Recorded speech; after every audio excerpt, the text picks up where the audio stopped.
Child psychologist Dr. Amanda Gummer is with us now. Jackie has joined us too. And Dr. Amanda, were you surprised by the sheer scale of this? Because almost half of 11 to 18-year-old girls have suffered some form of abuse when they've been on Twitter or Instagram.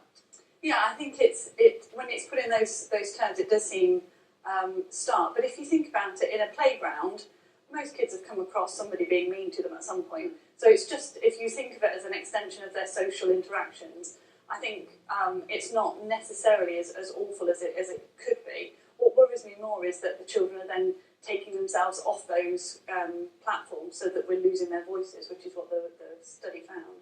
It's interesting that girls are struggling more with this than boys. Why is that?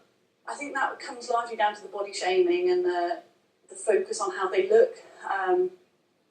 I think they're more sensitive to that sort of thing at that age, and also girls are using social media more than boys, and at a younger age as well. And also there's something particularly nasty about something written down about you, and also the fact that it is so public. All of their friends can see it. So, you know, not that any kind of bullying is right, but if it's in a playground, it might be contained. But yes. I think it's particularly horrific for somebody so young when it's so public.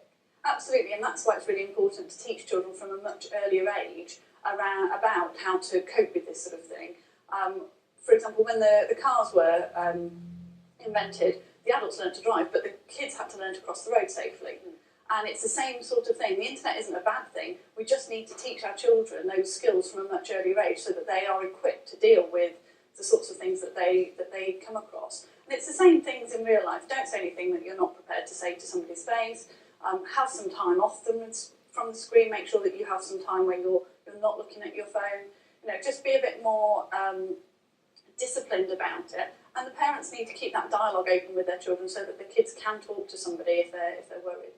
Do you worry that children today are living in a sort of fake world, a fake universe where everything's got to be perfect, where they might take a photo that's quite funny, but that will never see the light of day because they don't look absolutely perfect in that photo? It's all about the perfect photo, the perfect Snapchat, and life isn't perfect, and yet that's how they're living their lives. And that's why we need to educate children not to compare their real lives with somebody else's digital life, because the two things are very, very different.